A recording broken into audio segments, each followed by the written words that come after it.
Belina Pupa rrëfen të vërtetat e akuzave në Australi.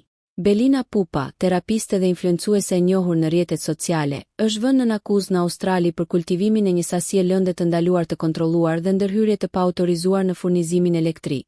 Zonja Pupa po përballet me akuzën e kultivimit të 43 bimëve jeshile për tymosje në një pronë në Ascot Park. Sipas dokumenteve gjyqësore, ngjarja dyshohet të ketë ndodhur në periudhën 1 janar-4 prill 2025. Ajo u paraqit në gjykatën e magjistraturës në Adelaide, por ende nuk ka paraqitur një deklaratë për akuzat. Avokatët e saj kanë kërkuar ndryshime në kushtet e lirimit me kusht për të lejuar udhëtimet e saj ndërkombëtare për arsye pune, duke theksuar se ajo ka klient në Shqipëri, si hb dhe Australi. Megjithatë, prokurorët kundërshtuan këtë kërkesë. Në respekt të parimeve të gazetarisë dhe të së drejtës për të dëgjuar versionin e secilës, palën e mediat shqiptare i kërkua me Belina Pupa një reagim publik ose sqarim mbi situatën në fjalë. Ajo dha këtë përgjigje për median online dritare TV. Përshëndetje.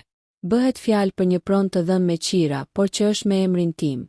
Gjyqi po mbahet për pasqyrimin e fakteve. Nuk mund të them asgjë më shumë derisa çështja të mbyllet. Për arsye hetimesh në radhë të parë, por edhe për të qenë qartë për të gjithë në fund në radhë të dytë.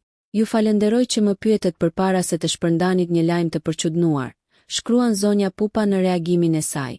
Nëse ju pëlqeu kjo video, shkoni në kanalin e YouTube-it Big VIP Albania Kosova, që e gjeni në bio. Mos harroni që të bëni subscribe dhe të klikoni butonin e ziljes që të informoheni për videot më të reja.